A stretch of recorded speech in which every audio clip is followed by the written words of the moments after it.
जो heavy stake holders हैं, हम नहीं है अभी स्टेक होल्डर। आप कैसे कह हम नहीं, हम क्या मतलब है भी, हम स्टेक होल्डर हैं, बराबर हैं, बिल्कुल है। नहीं, हमारा तो नहीं, वो छोड़ दी। देखिए, एक बात सुनिए, जो पॉलिटिकल पार्टी इस पर खामोशी अख्तियार की हुई है, जो सत्ता में आना चाह रहे हैं, तुमने कितने हजार वोट से सत्ता को खो दिया?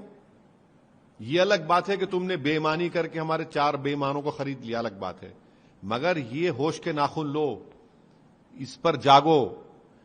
देखिए, मौत के बाद रोना बेकार है। अभी तुम मरे नहीं हो सियासी तौर पर, देख लो, जिंदा रहने के लिए होश में आ जाओ। तो आप आरजेडी की तरफ इशारा कर अरे रहे हैं, हम देखिए, कि आपके साथ आए इस मुहिम में? अक्लमंद को इशारा काफी है। हम देखिए, हम स्टेक होल्डर हैं, हमारे पेट में दर्द है तो हमको अजवान खाना है, इसलिए हम अजवान खा रहे हैं। ईसीआई को हमने अपना रिप्रेजेंटेशन भिजाया है।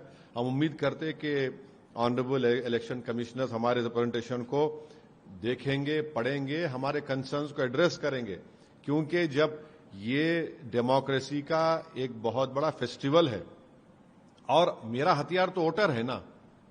जब हथियार ही नहीं होगा तो कौन कैसे जीतेगा बताइए, चाहे कोई पॉलिटिकल पार्टी हो।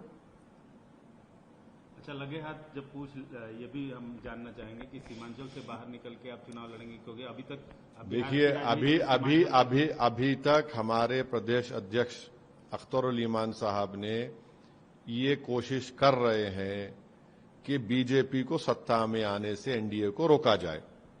इसलिए उन्होंने मुख्तलिफ पॉलिटिकल पार्टीज के, उन्होंने मुझसे जो कहा है, कह रहा हूं, उन्होंने बात की है।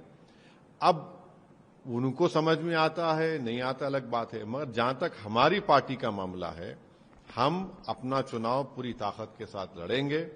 हमने 2 विधानसभा पर बहादुरगंज में और ढाका में अपने कैंडिडेट का नाम अनाउंस कर चुके हैं और हमको सीमांचल में भी लड़ेंगे, सीमांचल के बाहर भी लड़ने का पूरा प्रोग्राम और प्लान है और इस पे सख्ती से अब के बाद अच्छी तरीके से कैंपेन करेंगे। एनडीए को रोकने के लिए आप महागठबंधन से हाथ मिलाएंगे?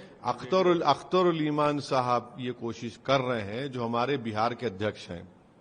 लोग जानते नहीं हैं कि 5 साल पहले भी मैंने कोशिश की थी, इनके 2 बड़े बड़े सांसद को जाकर उस पुरानी पार्लियामेंट की बिल्डिंग के सेंट्रल हॉल में मैंने उनसे जाकर कहा था।